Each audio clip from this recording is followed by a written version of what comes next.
এ বিজয় এসেছে রক্তের বিনিময়ে।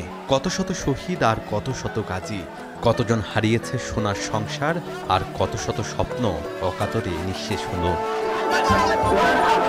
গুলির সামনে মাথা নত না করা নবম শ্রেণীর ছাত্র রুস্তম, সে আর ফিরবে না, কিন্তু ফিরেছে স্বাধীনতা। 1 মাস পূর্ণ হওয়ায় এসেছে তার ভাই বোন।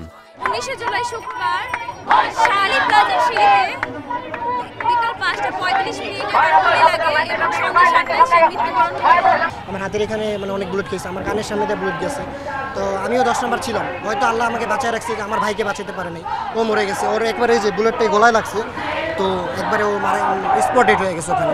ছেলের স্বপ্ন ছিল দেশ হবে স্বৈরাচার মুক্ত। আজ বিজয় এসেছে, কিন্তু সে আর নেই। তাই সন্তানহারা মা এসেছেন এই মিছিলে। ছেলের রক্তে রঞ্জিত রাজপথে হেঁটে হেঁটে চাইছেন সন্তান হত্যার বিচার। রামপুরা ব্রিজের যে ডালডা চত্বর, ওই জায়গায় গুলিবিদ্ধ অবস্থায় আমরা দুপুর 2:30 বাজে জানতে পারি সে গুলিবিদ্ধ হয়েছে। সালে আমাদেরকে মুগ্ধ হসপিটাল নিয়ে গেছে, ওই জায়গায় আমাদেরকে আনুষ্ঠানিকভাবে ঘোষণা দিচ্ছে সে মৃত। সে আন্দোলন করতে গিয়ে মারা গেছে।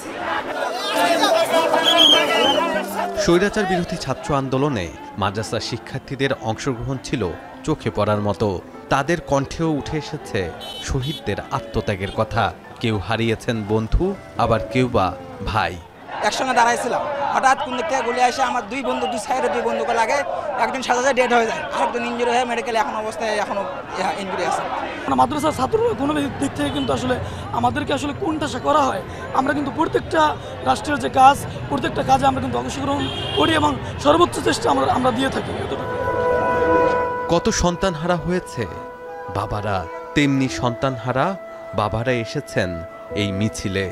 সন্তান নেই, তাই নিয়ে এসেছেন সন্তানের শেষ স্মৃতিচিহ্নটুকু। 5 তারিখ আগস্টের ও শহীদ হয় চাংখারপুর মোড়ে। তো এই বিজয়ের মিছিলে আমার ছেলে বেঁচে থাকলে ও আসতো, কিন্তু ও তো আসতে পারেনি। ওর পক্ষ হয়ে আমি নিজে এসেছি বাবা হয়ে।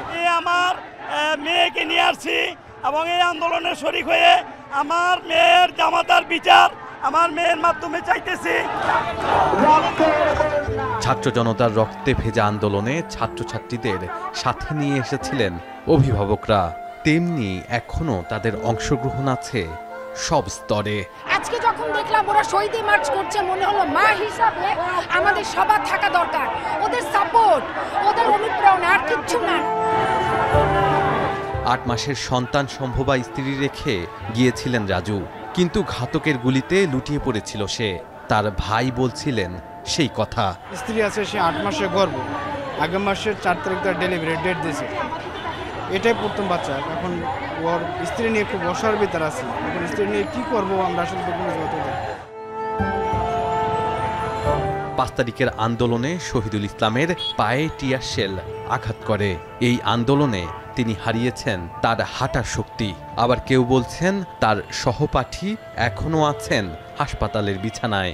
ছাত্রের পক্ষে যেমন গুলি করে, তেমনি আমরা যারা গার্জিয়ান বা বয়স্ক আছি তাদেরও এই গুলি আমাদের পায়ে এসে বা টিয়ার গ্যাস লাগে আমি আজকে আহত বরণ করছি। ছবি দেখলে মনে হয় যে ও আমাদের সাথে আছে, কিন্তু বিশ্বাস করতে কষ্ট হচ্ছে যে ও আমাদের সাথে নাই।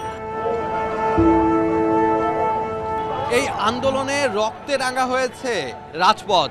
এখানে যারা উপস্থিত হয়েছেন তাদের অনেকেই হারিয়েছেন তাদের সহপাঠী, আবার অনেকেই হারিয়েছেন তাদের ভাইকে। যারা এখানে এসেছেন তারা বলছেন যারা শহীদ হয়েছে তাদের প্রত্যেককেই এই জাতি মনে রাখবে অনন্তকাল। শাহাদাত অভ্র, এখন, ঢাকা। সানবিট সব দিবে সামাল। সানবিট ম্যাজিক প্রেস ডিশওয়াশিং এর মাথা ঘোরানো সলিউশন।